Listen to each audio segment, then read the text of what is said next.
Tenants and activists want to halt new real estate development due to fears of gentrification. I'm Tony, and this is Real Estate Investing and Landlord News.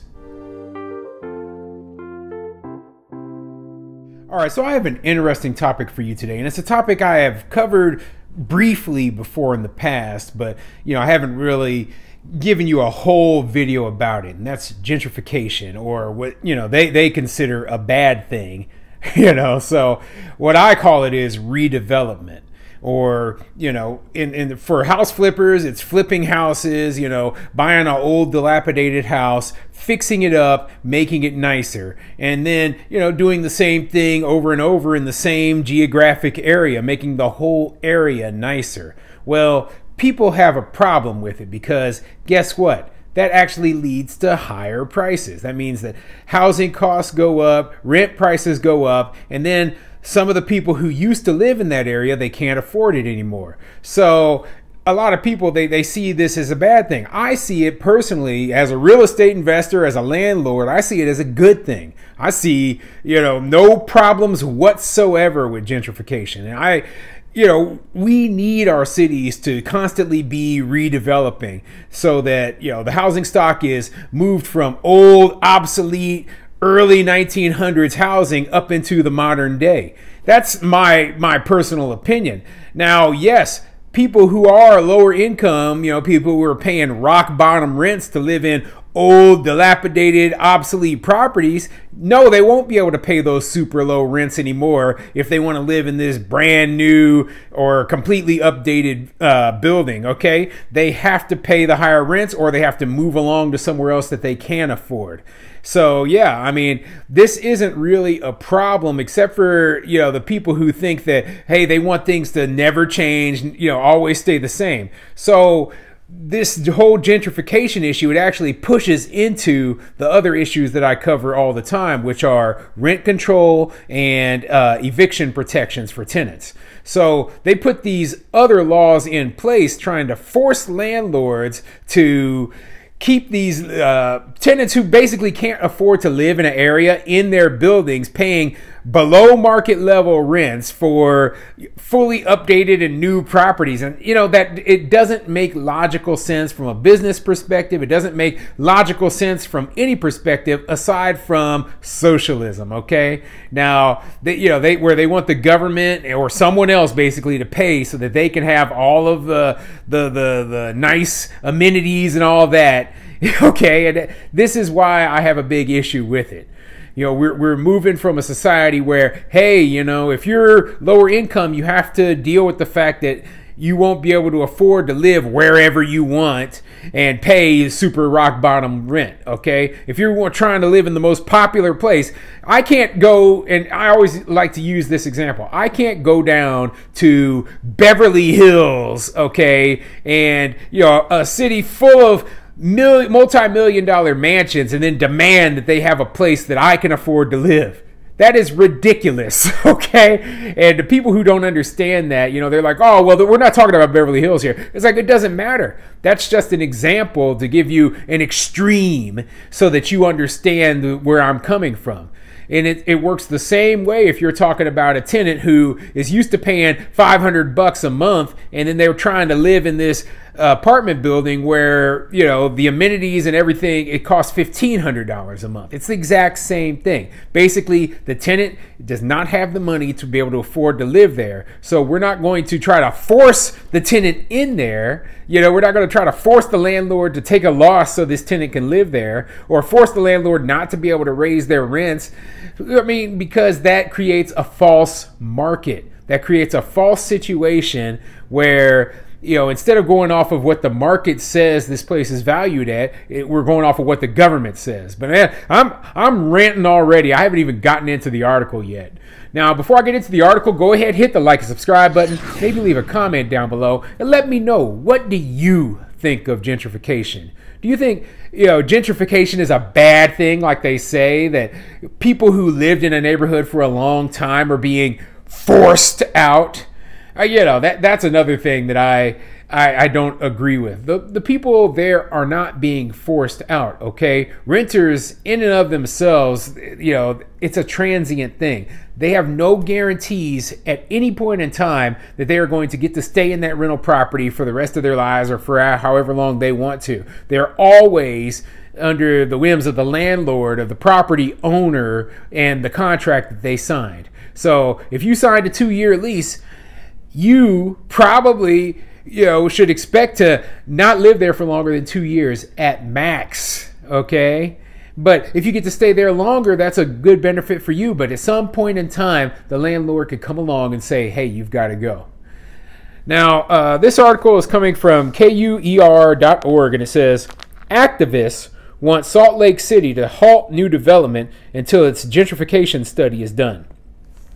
So Utah obviously is not one of the super progressive, far left-leaning places. Okay, this is, it's a more left-leaning place within the state of Utah, but Utah is known as being much more conservative place. Yet here we have the same issues that are facing the far more progressive places here in the state of Utah. And that's why I say landlords throughout the entire country, this stuff could affect you no matter where you're at. So let's get into the article and see what it says.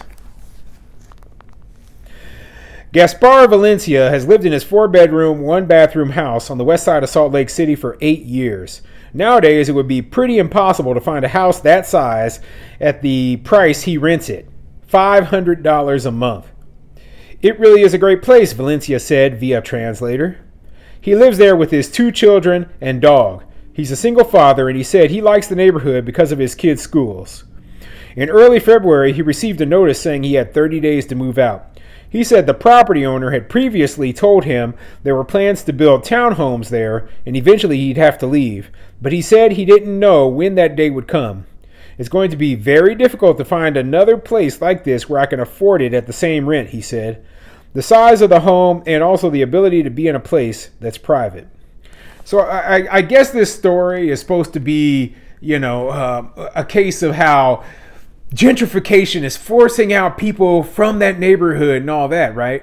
But immediately they go into this story from this guy, and they're saying he's speaking through a translator. And so my impression is if you don't speak English as your native language, you're probably from another country. So if you're from another country, how exactly are you now, this is your neighborhood where this isn't the neighborhood where you grew up. You grew up in another country. So, saying that we don't want you to move out and the area get gentrified when you're not even from that area, that's kind of a ridiculous argument. But that's a different story. The other thing is $500 a month to rent a house. Okay, think about how cheap that is. Anywhere in this entire country, $500 a month to rent a house is extremely cheap. And I'm talking about even in some of the worst ghettos of Detroit, you can, get houses and they're not that cheap for rent. Okay, so this guy had an excellent deal. So it isn't surprising that the property got sold to a developer who's going to be building townhouses there, and it'll be put to a much higher use, a much better use. If you asked me as a real estate guy, as a landlord, hey, what's a better use of this little strip of property? One, small family paying $500 a month rent, or we could put 4 townhomes onto that same piece of property, 4 separate families living there, each family paying $1,500 a month. And, to me, it's obvious that, hey, this it wasn't a long-term situation. And then they got a picture up here of the guy and his family and his dog, right? And, nothing against the guy or anything, right? But you can see right in the picture, he's got like a barbecue grill in the front yard. The house looks old and dilapidated.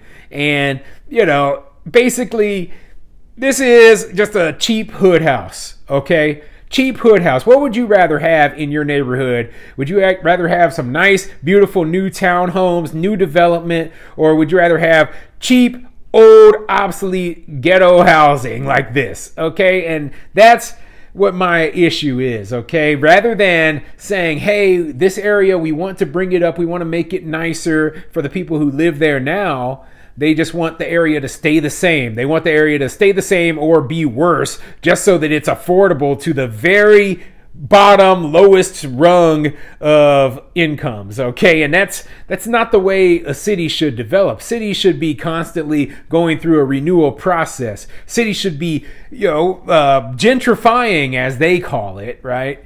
I call it redeveloping, so that they become nicer places for the people who live there. And it will only benefit the people who own homes in that neighborhood, as their properties, their values will go up, and then maybe they'll say, hey, I'll redevelop my property, and and then they'll make money off of it. So really, gentrification is great for homeowners. That's why I push people, if you plan on staying in an area long term, you should be a homeowner. And it sounds like the housing here isn't so unaffordable that a lot of people couldn't live there, especially if they're renting places out for $500 a month.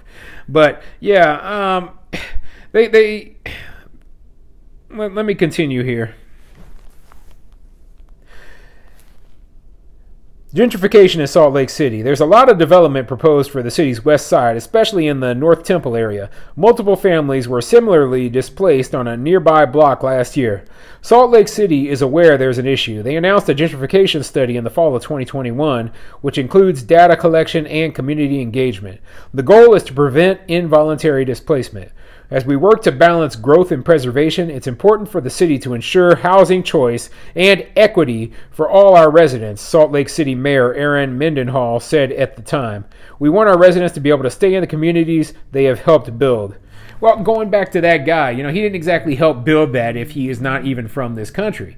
Okay?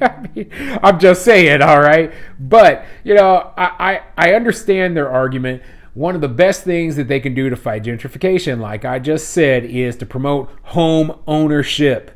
Get these people to buy the houses there. Nobody can force you out if you own the house. That's just a fact. You own the house. No, the developers, they can't come in and then force you to sell it to them. No. You own the house, it's yours. You can stay for as long as you want. You can stay in that neighborhood and there's no issues. So, yeah, I don't agree that gentrification is a problem, and I'm even talking about in places like San Francisco. I just don't agree with it, okay? My belief is, and I will stand by it, even in the most expensive areas of this entire country, that the property owners have the right to do as they please with their properties, okay? We have property rights, and if that means that, hey, prices are rising in this area and that certain people can't afford to live there anymore, that's what happens, okay? Areas are constantly going through change. And I remember when I was growing up in Kansas City, Kansas, the area I grew up in, right, it used to be 100% black people and white people. Now the area is predominantly Hispanic. That's not a bad thing. It's just showing you that, hey, areas change and there's nothing wrong with it. It's just the natural progression of things.